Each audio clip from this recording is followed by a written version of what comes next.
So for the first exercise, we have alligator breathing. And obviously from the name of the exercise, it has to do with respiration. I love using this exercise to try and reintroduce appropriate diaphragmatic function in individuals who, on your assessment, you find that they don't necessarily use their diaphragm well, not just for respiration, but also for stability, deep internal core stability. Now, we can also use this exercise for individuals who come into your office and they're high sympathetic tone. So maybe they're type A personality. Maybe they have the whole storm of getting a fender bender, getting an argument on the phone, and then something at work goes wrong.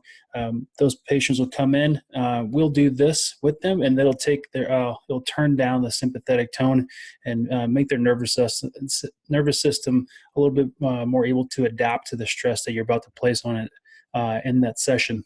So super easy. Just lay on the stomach here and place your forehead on top of the hands.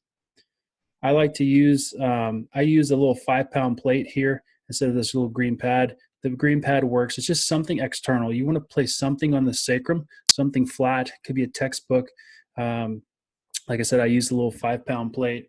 It could be a little TheraPad like we have here, but something to give the patient feedback of where they're going to try and be breathing into. Now, of course, when you breathe in, you're not going to breathe all the way down into your pelvis, but what's going to happen is if you breathe appropriately, the diaphragm is going to compress down, and it's going to increase pressure in the abdomen. That's why you'll see belly breathing, actually belly expand, so to speak. And we don't necessarily want to belly breathe. We want to breathe diaphragmatically. That means 360 degrees. So all I'm going to do is I'm going to breathe in quietly in through my nose. And my cue here is I'll tap that pad or the weight and say, do you feel this? And the patient will say, yes. You say, when you breathe in quietly in through your nose, I want you to lightly push this away from the floor. And so it's not a deep breath. It's a very light breath. And then to exhale, it's out through the mouth, and you just let the pad here fall to the ground. So my cue would be when you breathe in quietly in through your nose, move the pad gently away from the floor. And as you exhale, let the pad just fall to the floor. And so biomechanically, you should see a raising of the pelvis here. It doesn't physically come off the ground, but you'll see the pad raise up here. From a faulty pattern standpoint, I'll have a little demonstration here in a second where I breathe too much into the chest. Another faulty pattern is actually inhaling too loudly in through the nose. So that actually leads to chest breathing. We want quiet inhale in through the nose, and then you can actually make a little sound, exhale out like that.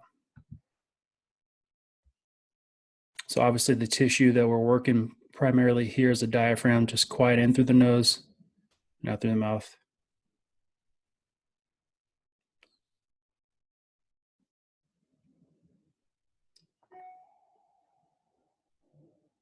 And so there was a demonstration. I want you to watch the difference between this rep here and then watch my shoulders here.